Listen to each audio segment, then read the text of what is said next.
नमस्ते दोस्तों, मैं सुमन शर्मा आप सभी का स्वागत करती हूँ आपके अपने चैनल सुमन एजुकेशन हब में। आज के इस वीडियो में डिस्कस करने वाले हैं शेयर मार्केट के ऊपर जो टैक्स एप्लीकेबल होता है, क्या टैक्स रेट है, कितना लिमिट है, ये सारी चीज़ें हम आज के इस वीडियो में डिस्कस करने वाले हैं। सबसे पहले शेयर मार्केट का जो मीनिंग है, कितने टाइप की ट्रेडिंग होती है, LTCG, STCG और कितने % टैक्स रेट होता है, क्या लिमिट है, ये सारी चीज़ें हम इस वीडियो में डिस्कस करने वाले हैं। सबसे पहले share market and stock market का आपने नाम सुना होगा, काफ़ी सारे लोग अवेयर हैं। आज के डेट में काफ़ी सारे लोग इन्वेस्टमेंट करते हैं शेयर्स में एंड स्टॉक्स में। तो देखिए, शेयर मार्केट में जो इन्वेस्टमेंट की जाती है वो 3 टाइप से की जाती है। इसको 3 कैटेगरी में डिवाइड किया गया है, intraday, F&O and delivery trading.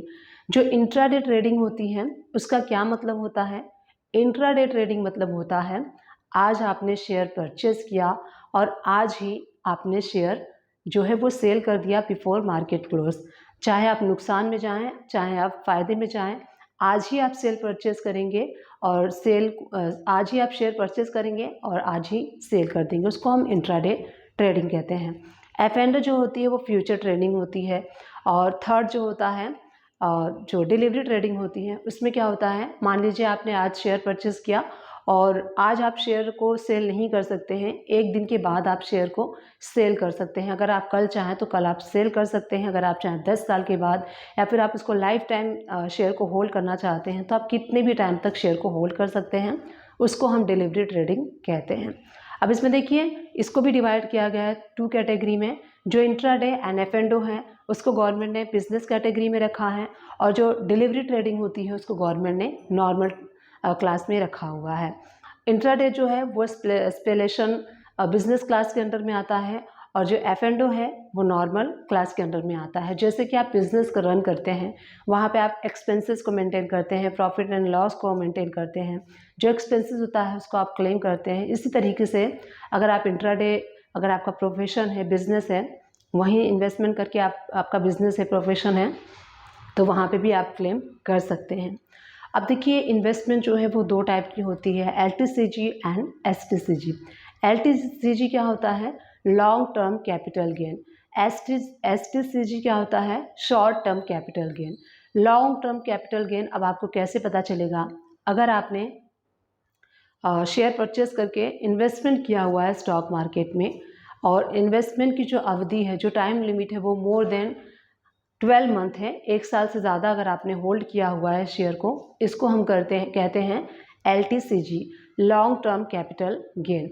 और STCG जो होता है वो शॉर्ट टर्म कैपिटल गेन होता है। मान लीजिए आपने आज शेयर परचेज किया, कल आपने सेल कर दिया, 4 महीने की बात कर दिया, 5 महीने की बात कर दिया, यानी कि 12 मंथ से पहले पहले अगर आप कोई भी इन्वेस्टमेंट करते हैं और उसको सेल आउट करते हैं तो उसको हम कहते हैं STCG, short term capital gain.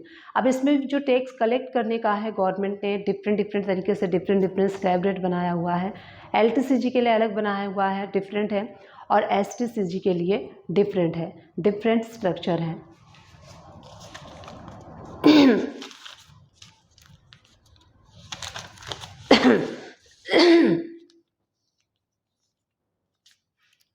LTCG पे एप्लीकेबल होता है 112 capital A, normal tax rate नहीं लेते हैं, स्पेशल स्लैब रेट होता है, उसके अकॉर्डिंग आपको टैक्स रेट। अगर आपने LTCG लिया और वहाँ पे आपने सिक्योरिटी ट्रांजैक्शन टैक्स पे किया हुआ है, सिक्योरिटी ट्रांजैक्शन टैक्स पे किया हुआ है, तभी ये एप्लीकेबल होता है। LTCG एंड STCG में जो गवर्नमेंट का टैक्स कलेक्ट करने का जो प्रोसेस है वो अलग अलग टाइप से होता है। दोनों के लिए डिफरेंट जो है टैक्स स्लैब रेट रखे गए हैं। LTCG में जो सेक्शन है 112 कैपिटल ए एप्लीकेबल होता है। अब देखिए,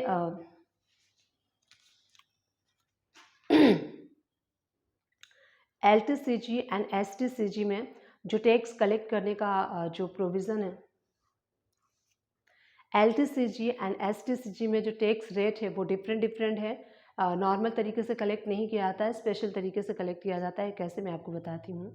अगर आपने इन्वेस्टमेंट किया है लॉन्ग टर्म कैपिटल गेन, तो सेक्शन 112A के अकॉर्डिंग, अगर आपने जो भी इन्वेस्टमेंट किया है वो मोर देन 12 मंथ के लिए किया है और वहाँ पे आपने सिक्योरिटी ट्रांजैक्शन टैक्स पे कर दिया है, तभी 112A जो है वो एप्लीकेबल होगा। और जो टैक्स रेट है वो है 10%। तो 10% का टैक्स रेट है। और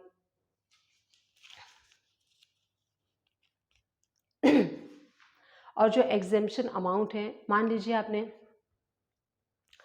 एलटीसीजी एंड एसटीसीजी में टैक्स कलेक्ट करने का जो रेट है वो दोनों के लिए डिफरेंट है। सबसे पहले हम बात कर लेते हैं एलटीसीजी की। अगर आपने लॉन्ग टर्म कैपिटल गेन में इन्वेस्टमेंट किया है, मोर देन 12 मंथ तक अगर आपने इन्वेस्ट किया है, तो ये सेक्शन 112A के अकॉर्डिंग अगर आपने सिक्योरिटी ट्रांजैक्शन टैक्स पे कर दिया है, तो यहाँ पे आपका जो टैक्स रेट है वो 10% आपको टैक्स रेट पे करना होता है। स्पेशल टैक्स होता है ये, 10% टैक्स रेट पे करना होता है। एग्जम्पशन आपको यहाँ पे मिलती है अगर आपने एलटीसीजी यानी कि लॉन्ग टर्म कैपिटल गेन जो किया हुआ है उसमें अगर 1 लाख रुपीज़ तक का आपने गेन किया हुआ है तब तो ये एग्जम्प्ट है। मोर देन 1 लाख रुपीज़ के लिए यहाँ पे आपको 10% जो है टैक्स पे करना है। मान लीजिए आपने लॉन्ग टर्म कैपिटल गेन किया है, इन्वेस्टमेंट आपने किया है और उसके ऊपर आपने कैपिटल गेन किया है। इन्वेस्टमेंट आपने मान लीजिए कि जो आपने कैपिटल गेन किया है वो 6 लाख रुपीज़ का किया है, तो 1 लाख रुपीज़ माइनस हो जाएगा और 5 लाख रुपीज़ के ऊपर आपको 10% जो है टैक्स गवर्नमेंट को, स्पेशल टैक्स जो है वो गवर्नमेंट को पे करना होगा। नेक्स्ट हम बात कर लेते हैं STCG, short term capital gain के बारे में। इस केस में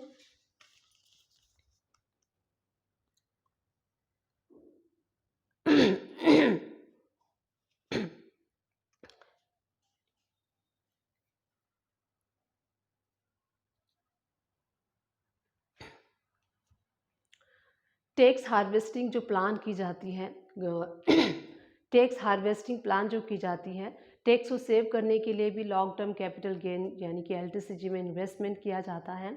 और अगर आप लॉन्ग टर्म कैपिटल गेन में इन्वेस्ट कर रहे हैं तो यहाँ पे under section 80C and 80U के अकॉर्डिंग आपको यहाँ पे डिडक्शन नहीं मिलेगा।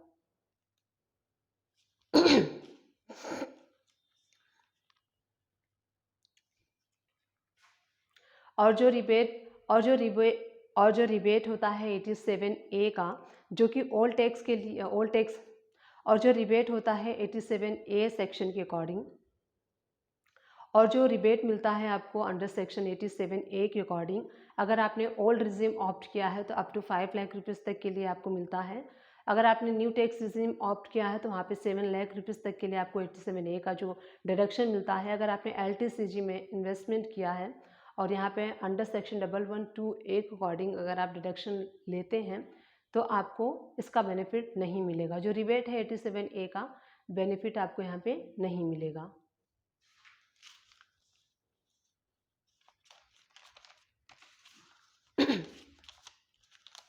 कितना टाइम लगा भी आपको? 112 जहाँ पे आपने स्पेशल टैक्स नहीं किया है तो 20%। एसटीसीजी में क्या है, सिक्योरिटी में पे होना चाहिए और 15%।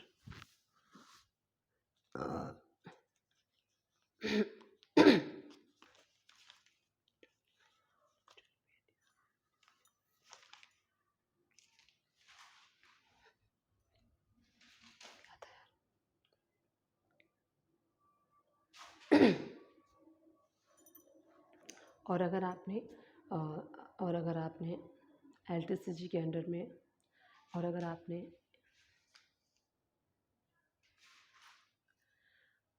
आपने एलटीसीजी के केस में और अगर आपने एलटीसीजी के केस में डिडक्शन और अगर आपने एलटीसीजी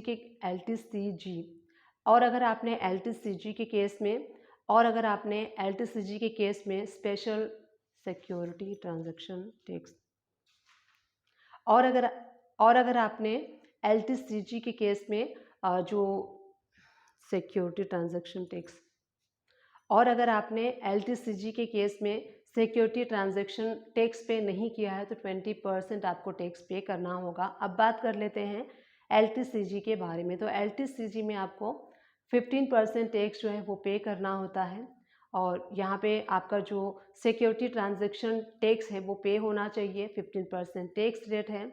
और जो रिबेट है 87A का वो आपको यहाँ पे अवेलेबल होता है, उसका आप क्लेम कर सकते हैं। अब बात कर लेते हैं कि अगर आपने लॉन्ग टर्म कैपिटल गेन किया हुआ है तो आपको कौन सा आईटीआर फॉर्म चूज़ करना चाहिए। अगर आपने एलटीसीजी में इन्वेस्ट किया हुआ है तो आपको आईटीआर 2 फॉर्म सेलेक्ट करना चाहिए। अगर आपने एसटीसीजी किया है, शॉर्ट टर्म कैपिटल गेन किया है, तो इसके लिए आप आईटीआर 3 फॉर्म को सेलेक्ट करके अपनी आईटीआर को फाइल कर सकते हैं।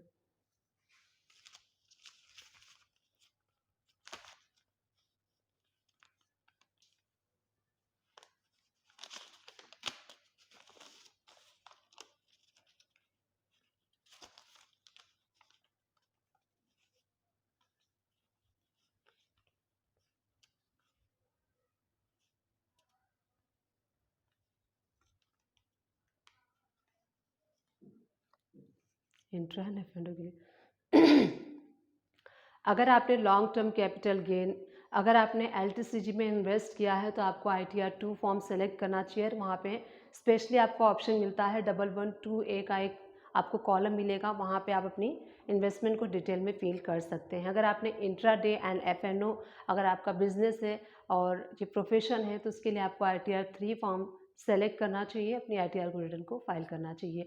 जो भी आप लॉसेस फेस करते हैं एलटीसीजी में या फिर एसटीसीजी में, तो आप इसको कैरी फॉरवर्ड कर सकते हैं अप टू 8 ईयर्स। 8 ईयर्स का टाइम लिमिट होता है, 8 ईयर्स तक आप उसको कैरी फॉरवर्ड कर सकते हैं, नॉट मोर देन 8 ईयर्स। तो उम्मीद करती हूँ शेयर मार्केट से रिलेटेड जो वीडियो मैंने आप लोग के साथ शेयर की है, ये वीडियो आप सभी लोग के लिए हेल्पफुल रही होगी।